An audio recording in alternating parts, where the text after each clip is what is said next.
काँग्रेसने मुंबईत weight and वॉचची भूमिका घेतली आहे, पण जी माहिती आपल्याला सूत्रांकडून मिळते, आज नारायण राणे आणि संजय निरुपम यांनी आग्रह केला आहे की शिवसेनेबरोबर या मुंबई महापालिकेत सत्ता स्थापनेमध्ये काँग्रेसने जावं. बघायचं आहे काय नेमका निर्णय शिवसेना आणि काँग्रेस हे दोनही पक्ष घेत आहेत.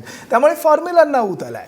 पण सध्या जर आपण आकडे पाहिले, गणितं आपण करतोय, पण जर प्रत्येक पक्षाचं संख्याबळ पाहिलं तर आज संख्याबळात शिवसेना थोडी पुढे गेलेली आहे, पण भाजप सुद्धा सगळ्या या गणितांमध्ये आपला दावा जो आहे तो भक्कम करण्याचा प्रयत्न करते.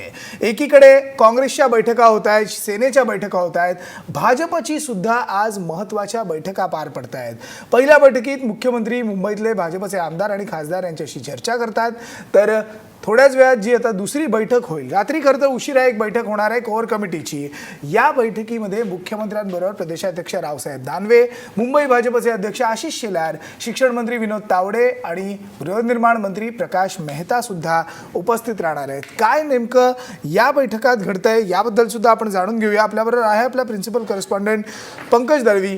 पंकज, काय नेमकं या बैठकांमध्ये घडतंय? काँग्रेसने वेट अँड वॉचची भूमिका घेतली आहे, सेना आपल्या बैठका पार पाडते आणि त्यातच भाजपच्या सुद्धा या महत्त्वाच्या बैठका होत आहेत. काय घडतंय भाजपच्या गोटात? विनायक, आज एक गोष्ट घडताना दिसते. भाजपचे काल त्या मनाने सौम्य प्रतिक्रिया येत होत्या, मात्र आता भाजपाकडनं ज्या प्रतिक्रिया येत आहेत त्या तुलनेने थोड्याशा आक्रमक येत आहेत. पारदर्शितेचा मुद्दा जो आहे तो भाजपाने कायम ठेवण्याची भूमिका घेतली जाते. पारदर्शितेच्या मुद्द्यावरतीच महापालिकेमध्ये सत्ता बसावी अशी त्यांची जी आहे ती भूमिका कायम ठेवली आहे. म्हणजे कुठेतरी भाजपाने शिवसेनेला कोंडीत पकडण्याचा प्रयत्न सुरू केला आणि याबाबतची नक्की काय करायचं, विरोधी पक्षात बसायचं झालं तर भाजपाच्या मुंबईतल्या लोकप्रतिनिधींची, आमदार आणि खासदार यांची जी आहे ती तयारी आहे का, याबाबतची चाचपणी करण्यासाठी ही बैठक आहे.